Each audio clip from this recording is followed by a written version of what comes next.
मेरी बीवी ना सिर्फ उम्र में बल्कि खत काट में भी बहुत छोटी थी।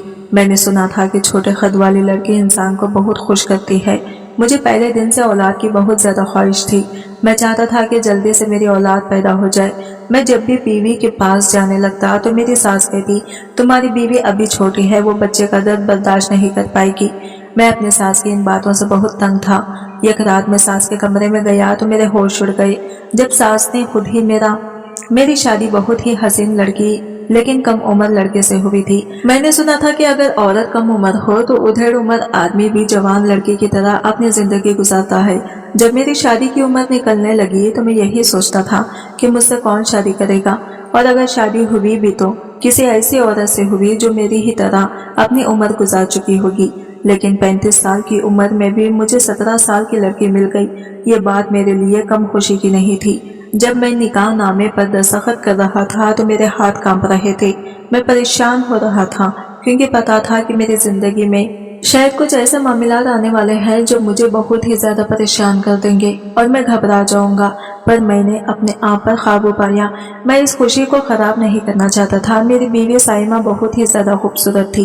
इससे ज्यादा खूबसूरत लड़की मैंने अपने जिंदगी में नहीं देखी थी।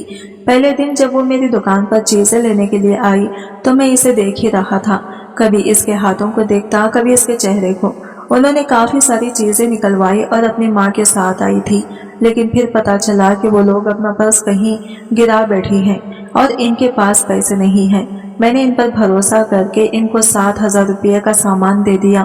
मैं बाद में ये भी सोचता रहा कि शायद वो लोग वापस ना आए, लेकिन अगले ही दिन उन्होंने वापस आकर पैसे देकर मुझे खुश कर दिया और कहा कि ये आपके पैसे हैं, आपने इतना भरोसा किया, आपका बहुत शुक्रिया। फिर पता चला कि वो लोग मेरे ही मोहल्ले में रहते हैं। आते जाते मैं भी औरतों को देखता रहता था, क्योंकि जब मर्द की शादी वक्त पर नहीं होती तो फिर आंखें सेकने के अलावा इसके पास और कोई ऑप्शन नहीं रह जाता। वो इधर उधर ताक झांक कर ही लेता है। पर मैंने इन लोगों को कभी नहीं देखा था, क्योंकि ये 2 महीने पहले ही आए थे। मोहल्ले की बात निकल आई तो थोड़ी बहुत बातचीत हुई। फिर इसके बाद वो मेरे ही दुकान पर आती रही और आज 4 महीने के बाद मेरा साइमा के साथ निकाह हो रहा था।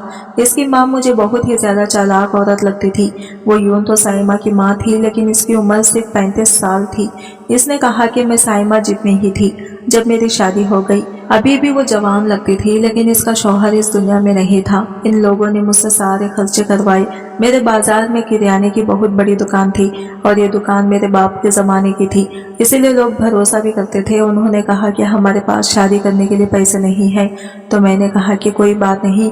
मैंने दुल्हन के जितने भी खर्चे थे सब उठा लिए। सोचा कि मेरा तो इस दुनिया में कोई नहीं है और सब कुछ मैंने ही करना है। अगर लड़की वालों की तरफ का भी कर लिया तो क्या हो गया। लेकिन जब रुखसती का वक्त आया तो एक बड़ा ही अजीब सा मामला सामने खड़ा हो गया और मैं हैरान हो गया, क्योंकि इस बारे में मैंने सोचा ही नहीं था।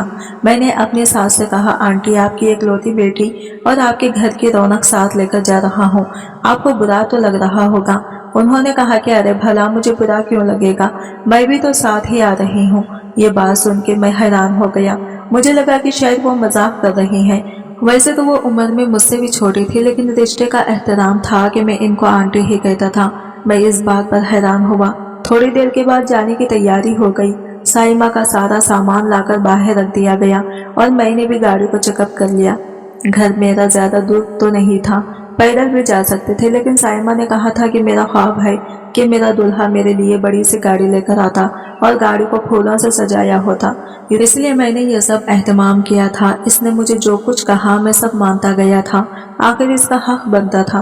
कहते हैं कि जब बड़ी उम्र के मर्द को कमसन दुल्हन मिल जाए तो वो इसे अपने हाथ का छाला बनाकर रखता है, और फिर अब तो सारी जिंदगी यही होने वाला था। वो मेरी खुशियों का मरकज थी और मैं इसकी सारी जरूरतें पूरी करने की ताकत भी रखता था। मैंने अपने आप को भी थोड़ा सजाया संवारा था। अपने बाल क्लियर किए थे, लेकिन इनको यही कहा था कि मैं बालों को कलर नहीं करता। मेरे बाल अभी सफेद नहीं हुए। मेरी उम्र कोई इतनी ज्यादा नहीं है। मैंने अपनी उम्र 30 साल बताई थी, जबकि था मैं 35 साल का था। रुखसती का वक्त आया तो इसकी माँ भी साथ तैयार हो गई। मैंने साइमा से पूछा कि ये सब क्या है, तो इसने कहा, और क्या, अम्मी यहाँ पर अकेली रहेंगी। वो तो जोर से बोली। इसकी माँ ने भी ये बात सुन ली। आजकल जमाना बहुत खराब है और मेरी तो अम्मी भी जवान है। मैंने कहा कि अच्छा ठीक है, आ जाओ। सोचा कि 2-4 दिन बाद इस मामले को हल कर लिया जाएगा। पर जाते ही साइमा ने तो मेरे घर को ऐसा अपना घर समझ लिया कि वो यहीं पर रहती थी। इसने कहा कि ऊपर ये कमरा है, दूसरी मंजिल पे छोटा सा बाथरूम भी है, अम्मी का सामान वहीं रख देते हैं, अम्मी वहीं पे रहेंगी। मैं ये सोच रहा था कि अगर सास को हर सहूलत देंगे तो फिर वो यहाँ से जाएंगी कैसे। मैं तो ये बहाना करने वाला था कि हमारी प्राइवेसी खराब होती है तो आप यहाँ पर ना रहें, आपके लिए कोई और इंतजाम कर देंगे। लेकिन ये ऊपर वाले कमरे की बात साइमा ने ऐसे की कि जैसे इसने पहले से ही ये सब कुछ सोचा हुआ था। ऊपर ये कमरा था लेकिन इसमें कोई भी सामान नहीं था, वो खाली था। मैंने कहा कि वो कमरा तो बहुत छोटा है। तो साइमा ने कहा कि अम्मी के साथ कौन से 4 लोग रहेंगे, बस ठीक है। अब आप क्यों इस तरह की बातें कर रहे हैं कि अब मेरी माँ यहाँ नहीं रह सकती, ये मेरा घर नहीं है। साइमा नाराज होने लगी तो मेरा दिल बैठ गया। मैंने कहा कि नहीं नहीं, ये तुम्हारा घर है, जो तुम चाहोगे वही होगा। इसकी माँ ने अपना सामान लिया और ऊपर चली गई। इसने बाहर से एक चारपाई उठा ली और कहा कि फिलहाल तो मैं गुजारा कर ही लूंगी, लेकिन इस कमरे के लिए कुछ फर्नीचर की जरूरत होगी। मैंने कहा कि आपके घर का सामान किधर गया? उन्होंने कहा कि वो सामान तो मकान मालिक का था, हमारा वहाँ कुछ भी नहीं था। मैंने कहा कि चलो कर लेंगे, अब ये खर्चा भी मुझे उठाना ही था। वो हमारे साथ ही रहने लगी थी, लेकिन इनको भी पता होना चाहिए था कि इनकी बेटी की नई नई शादी हुई है, तो जाहिर है कि इनकी बेटी ने इनके दामाद के साथ अकेले में कोई वक्त गुजारना है। इसीलिए मुझे पता था कि शायद वो इन चीज़ों को समझ जाए और हमें ज़्यादा तंग ना करें। पर अगले ही दिन सुबह हुई तो मैं कमरे से निकल के बाथरूम गया। वापस आया तो देखा कि मेरी सास मेरी बीवी के पास ही बैठी थी। इससे ना जाने क्या कुछ पूछ रही थी और साथ ही कहने लगी कि बड़ी भूख लग रही है बेटा, नाश्ते के लिए कुछ ले आओ। मैं दिल में सोचने लगा कि नाश्ता लाने की जिम्मेदारी तो लड़की वालों की होती है, लेकिन यहाँ पर यह सब भी मुझे ही करना पड़ रहा था। मेरी सास गोश्त और पाए खाने की बहुत शौकीन थी। जब से ये दोनों औरतें मेरी जिंदगी में आई थी, मेरा खर्चा कुछ ज्यादा ही हो रहा था। मैंने अपने दोस्त से शिकायत की तो कहने लगा फिर औरतों के तो खर्चे होते ही हैं और बीवियां रखना आसान नहीं होता, और तुम्हारी शादी हुई है तो मैं दाल आने का भाव पता चल जाएगा। शुरू शुरू के दिन थे। मैंने कहा कि मेरी बीवी अचानक से तो अपनी माँ की तरफ से लापरवाह नहीं हो सकती, और वैसे भी अभी इसकी उम्र भी कम थी। मुझे लगा कि शायद वक्त के साथ सब कुछ ठीक हो जाएगा, लेकिन अगर शुरू के दिन थे तो ये बात भी तो अपनी जगह थी कि शुरू के दिनों में मियाँ बीवी को एक दूसरे से बहुत ज्यादा मोहब्बत होती है। मुझे अपनी बीवी का वक्त चाहिए था। मैं इसके पास बैठना चाहता था, लेकिन मैं जब भी काम से आता तो कमरे में मेरी सास पहले ही इसके पास बैठी होती थी। जब इनको ऊपर वाला कमरा दे दिया था तो वो नीचे क्या कर रही होती थी? वो ऊपर सिर्फ सोने के लिए ही जाती थी, पूरा दिन नीचे ही फिरती रहती थी। और फिर ऐसा भी नहीं कि अगर नीचे होती तो कोई काम वगैरह कर लेती। उन्होंने कहा कि अभी तो इसकी शादी हुई है, अभी से काम कराओगे, कितनी बुरी बात है। मैंने कहा कि इसकी शादी हुई है आंटी, आप थोड़ा बहुत कर लिया करें, क्योंकि मेरे घर में औरत कोई है नहीं। अगर और औरतें होती तो फिर वो इसको बिल्कुल भी मिलने जुलने भी ना देती। उन्होंने कहा कि अगर वो औरतें होती ना तो ये तुम्हारे साथ ना बैठी होती। मैंने कहा कि क्या मतलब? उन्होंने कहा कि मैं अपनी बेटी की शादी किसी बड़े खानदान में करना भी नहीं चाहती थी, जहाँ पे सास नाम के मखलूक इसका खून चूस ले और नंदे इसके साथ लड़ लड़ के इसका बुरा हाल करते। मेरी बच्ची बड़ी मासूम है। खैर, अब साइमा इतनी भी मासूम नहीं थी। मैं इसका शौहर था, इसके साथ रह रहा था। वो अपनी उम्र से काफी साल आगे थी। मर्द भी बड़ी अजीब से मखलूक है। औरत के बगैर इसका गुजारा भी नहीं होता, लेकिन औरत की फितरत में जो चीजें रखी गई हैं इनसे वो तंग भी आ जाता है। मैं तंग तो नहीं आया था, लेकिन आंटी का ये कहना कि ये बड़ी मासूम है मुझे कुछ खास हजम नहीं हो रहा था, क्योंकि वो मासूम नहीं थी। एक दिन मैं काम पे बैठा था, जब अचानक से बारिश हो गई। बाजार में बारिश हो जाए तो फिर लोगों का आना जाना कम हो जाता है। वैसे भी मैं खुद ग्राहकों को डील नहीं किया करता था, मैं काउंटर पर बैठता था। मेरी दुकान बड़ी पुरानी थी। मैंने इनको कहा कि मैं जरा घर जा रहा हूँ, तुम लोग दुकान को देख लेना। बारिश देखकर मुझे मेरी बीवी का ख्याल आ गया, मुझे इसकी याद आ गई। मुझे इसकी खुरपत चाहिए थी। मैं इसके पास बैठना चाहता था। मैं चाहता था कि मैं इसकी गोद में सर रखूं। वो मेरे बालों में अपनी उंगलियां सहलाई, फिर हम लोग चाय के साथ कुछ अच्छी सी चीज खाएं। इसी को तो रोमांस कहते हैं। इंसान शादी और करता किस लिए है और अभी तो शुरू के दिन थे। मैंने घर की राह ली और रास्ते से गरम गरम पकोड़े और टिक्कियाँ वगैरह भी ले ली। सोचा कि साइमा को कहूँगा कि चाय बनाओ, घर की छोटी सी बालकनी में बैठेंगे, बातें करेंगे, मियाँ बीवी एक दूसरे के साथ वक्त गुजारेंगे। जब मेरी शादी नहीं हुई थी और मैं लोगों को देखता था तो मैं यही सोचता था कि ये लोग इस तरह की हरकतें करते होंगे। बारिश के मौसम में साथ बैठकर पकोड़े खाना, सैर करने जाना, बाजार जाना, एक दूसरे के साथ हंसी मजाक करना। जिन लोगों की शादी नहीं हुई होती वो शादी को इस तरह से समझते हैं और इसी तरह सोचते हैं कि शायद शादी के बाद बस यही सब कुछ होता है। कुछ हकीकतें भी होती हैं, तलखियां भी होती हैं, लड़ाई झगड़े भी होते हैं, लेकिन ये सब कुछ भी तो होता ही है। मैं घर गया तो साइमा कमरे में इत्तेफाक से अकेली ही थी। मैंने कहा कि अच्छी सी चाय बना लो, मैं हाथ मुंह धोकर आता हूँ, तुम्हारे लिए तुम्हारी पसंद की चीजें लाया हूँ, दोनों मियाँ बीवी साथ बैठकर खाएंगे। इसने जब मेरे हाथ में खाने पीने का सामान देखा तो वो भी बहुत खुश हो गई। इसने कहा कि हाँ हाँ ठीक है, आप मुंह हाथ धो लें, मैं चाय बनाती हूँ। वो चाय बनाने किचन में चली गई। मैं भी खुश हो गया। मैंने कहा कि लगता है मेरी सास सो रही है। मैं बाथरूम में था। मैंने मुंह हाथ धोया, थोड़ी सी खुशबू लगाई, बालों को सेट किया और थोड़ी देर के बाद मुझे साइमा की आवाज आई कि चाय बन गई है। मैंने कहा बस आ रहा हूँ। मैं बाहर निकला तो सामने का मंजर देख के हैरान रह गया। मेरी सास पहले से ही कुर्सी पर बैठी थी। साइमा ने मुझे मुस्कुरा कर कहा आ जाएं। मैंने अम्मी को भी बुला लिया, सोचा वो भी खाएंगी, आखिर इतना अच्छा मौसम है। ऐसे मौसम में तो ऐसी चीजें खाने का मजा ही कुछ और है। वो भी साथ बैठ गई और अपनी अम्मी की तरफ प्लेट बढ़ाकर कहने लगी कि अम्मी ले लें। ऐसा लगा कि जैसे मेरे सारे अरमानों पे ही पानी भर गया हो। क्या मेरी बीवी इतनी मासूम थी क्या इसको ये नहीं पता था कि मियाँ बीवी ने एक दूसरे के साथ वक्त गुजारना होता है। हमेशा वो इस तरह की किसी बात में अपनी माँ को ले आती थी, यानी वो इस हवाले से मासूम थी कि इसे ये नहीं पता कि इसने मेरे साथ वक्त गुजारना है, मेरे खुदबत में रहना है, लेकिन बाकी चीजें इसे पता थी कि इसने मुझसे खर्चा लेना है या शॉपिंग करनी है। लेकिन मैं मना नहीं करता था क्योंकि मैं कोई कंजूस आदमी नहीं था। दूसरी मंजिल पर एक कमरा था और इस कमरे के अंदर अलमारी भी थी। वहां पर मेरी एक फाइल पड़ी रह गई थी जिसके अंदर मैंने दुकान का हिसाब किताब लिखा हुआ था। मैंने साइमा को कहा कि मैं जरा ऊपर जा रहा हूँ, अपनी फाइल ले आऊंगा। रात का वक्त था। वो कहने लगी कि आप नहीं जाएं, मैं जाती हूँ, मैं जाकर ले आऊंगी। आप मुझे फाइल का रंग बता दें। मैंने कहा कि सारी फाइल्स का रंग एक जैसा है, तुम क्यों मेरा दिमाग खराब कर रही हो। इसने कहा कि अम्मी बीमार है, इनके जिस्म में दर्द रहता है, उन्होंने एक औरत बुलाई है, वो मालिश करवा रही है। इससे अभी ये बात सुन के तो मैं चुप हो गया, पर मुझे गुस्सा भी आ गया। मैंने कहा अच्छा नहीं चाहिए मुझे फाइल, चुप करके सो जाओ। मुझे गुस्सा आ गया और ये गुस्से में महंगा पड़ गया क्योंकि मैंने पहली दफा ही अपनी बीवी पर गुस्सा किया था। इसने कहा कि आपने मुझे इतने गुस्से से बुलाया, मेरे साथ इस लहजे में बात की, अभी अभी हमारी शादी हुई है। मैंने कहा साइमा अभी अभी शादी नहीं हुई, चौथा महीना शुरू हो गया है। फिर भी मुझे इसे मनाना पड़ गया और मनाने की उम्मीद में मैंने इसे 5000 रुपये भी दिया।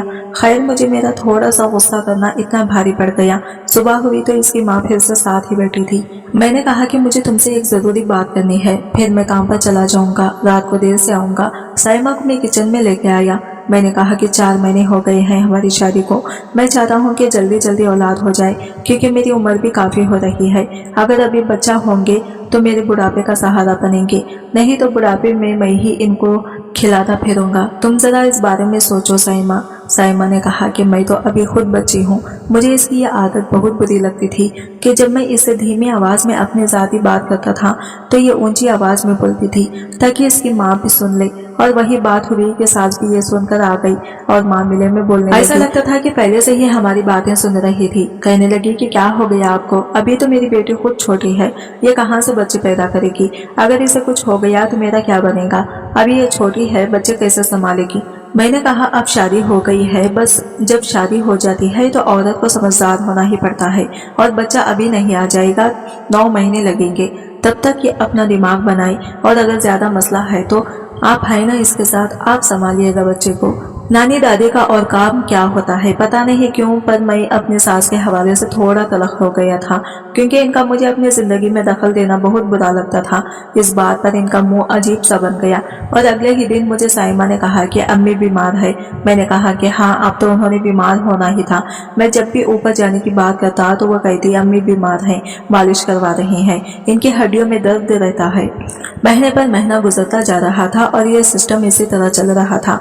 मेरी सास पूरा दिन नीचे होती थी, लेकिन जैसे ही मैं घर आ जाता ऊपर चली जाती और मुझे मेरे ही घर में ऊपर जाने से मना किया जाता। ऊपर मेरा कुछ सामान पड़ा था, वो सारा सामान भी साइमा एक दिन नीचे ही ले आई। मैंने कहा कि ये क्या तुमने? मैंने तरीके से चीजें रखी हुई थी और नीचे इनकी जगह भी नहीं है। इसने कहा कि जगह बना लूंगी, लेकिन जगह न बन सकी। और एक दिन बारिश आई और बारिश की पानी की वजह से मेरा काफी सारा सामान खराब भी हो गया। मैं हैरान था कि क्या करूं। ये दोनों औरतें तो मेरे गले की हड्डी बन गई थी, औलाद भी नहीं हो रही थी। साइमा की हरकतें भी मुझे पसंद नहीं आती थी। वो अपनी माँ के इशारों पर नाचती थी और इसकी माँ ने अलग मेरा जीना हराम कर रखा था। शायद कम उम्र बीवी लेने का शौक मेरे लिए नुकसानदायक साबित हुआ था। एक दिन मेरी बीवी गहरी नींद सो रही थी, पर मुझे नींद नहीं आ रही थी, क्योंकि मैं आजकल बहुत परेशान था। शादी कर ली पर औलाद नहीं हो रही थी। शादी को 7 महीने हो चुके थे जब मुझे छत से अचानक मर्दाना आवाज आई। यह आवाज इतनी साफ थी कि मैंने मजीद कुछ न सोचा और छत की तरफ जाने लगा। जब से वो लोग इस घर में आए थे, मैं अपने ही घर में छत पर नहीं जा पाया था। मैंने सोचा कि साइमा अभी सो रही है तो क्यों न जाए देखूं तो सही कि आवाज किसकी है। जब ऊपर चढ़ा तो आवाज मजीद साफ आने लगी। दरवाजे पर कान लगाया तो बातें सुनकर हैरान रह गया। मेरी सास इस बंदे को कह रही थी कि बस 1-2 महीने की बात है, फिर कोई लड़ाई झगड़ा डालकर साइमा की तलाक करवाऊंगी और अपनी साइमा के साथ शादी करवा दूंगी। पहले इसको अच्छी तरह से निचोड़ने तो दे, इससे कोई माल तो निकले, इसके बाद तेरे साथ शादी करवा दूंगी। इसका मतलब कि अपनी जवान बेटी को इस तरह इस्तेमाल करती थी और अमीर अमीर लोगों के साथ शादी करवा के पैसे बटोरती जाती थी। मैंने झटके से दरवाजा खोला। मैंने सब कुछ सुन लिया था। इनको भी पता चल गया कि मुझे सब पता चल गया है। साइमा भी जाग गई। मैंने कहा कि ये है तुम माँ बेटी की हकीकत, ये सब करती हो तुम लोगों को कभी माफ नहीं करूंगा। मुझे तुम लोगों की हकीकत पता चल गई है। पता नहीं मैंने कौन सी नेकी की थी कि ये सब मुझे पहले ही पता चल गया, क्योंकि आजकल मुझे साइमा कह रही थी कि ये घर में इसके नाम कर दो, और मैं करने भी वाला था कि चलो मेरी बीवी है, घर इसके नाम हो या मेरे नाम, ये की तो बात है। वो कहने लगी कि ऐसी कोई बात नहीं है। इसकी माँ को गुस्सा आ गया। इसने कहा पता चल गया तो अच्छा ही हुआ, तेरे साथ अपनी बेटी की शादी इसलिए तो करवाई थी, वरना तूने अपनी शक्ल देखी है। मेरी बेटी का शौहर कम और इसका बाप ज्यादा लगता है। मेरी सास की हकीकत सामने आ गई थी। वो बोल रही थी साइमा शायद मुझसे दूर नहीं जाना चाहती थी, इसलिए वो इनको समझा रही थी, लेकिन इसकी माँ इसे वहां से लेकर चली गई। इसने कहा कि तूने जो हक मेहर के 5 लाख रुपए लिखे हैं ना, वो देकर तेरी जान छूटेगी। मुझे हक मेहर की रकम देना पड़ी, लेकिन मैंने अपनी जान छुड़ा ली। मैं ऐसी औरतों से दूर ही अच्छा था। ये औरतें तो बाजार में बैठने के काबिल थी, जो सिर्फ पैसों के लिए अपनी जवान बेटी को इस्तेमाल कर रही थी। और वो आदमी जो मेरे घर में घुसा, इसके ताल्लुक पहले मेरी सास के साथ था और शादी वो मेरी बीवी के साथ करना चाहता था। आखिर ये किस किस्म का सिस्टम था? मैंने शुक्र मनाया कि वो 2 औरतें मेरी जिंदगी से निकल गई। बाद में पता चला कि ऐसा पहले भी कर चुकी है। ये तो शुक्र था कि मेरी इनसे जान छूट गई, वरना दुकान भी बिक जाती और घर भी। इस दिन के बाद मैंने अपने दोस्त राहिल की बहन से शादी कर ली। यकीनन वो लड़की बहुत ही अच्छी साबित हुई थी, क्योंकि वो एक खानदानी लड़की थी। साइमा और इसकी माँ दोनों कारोबारी औरतें थी, जो शायद जरूरत पड़ने पर अपना जिस्म भी बेचने के लिए तैयार हो जाती। शादी करते वक्त हुस्न और खूबसूरती को ज्यादा तरजीह न दे, बल्कि सीरत को तरजीह दे और खानदान के बैकग्राउंड की अच्छे से छानबीन करवाएं। आज की वीडियो कहानी आपको कैसी लगी कमेंट करके जरूर बताइएगा, और वीडियो अच्छी लगी है तो लाइक शेयर जरूर कीजिएगा। हमारे चैनल को सब्सक्राइब करें फ्रेंड्स। मिलते हैं अगले वीडियो के साथ, तब तक के लिए बाय बाय, टेक केयर, अल्लाह हाफिज।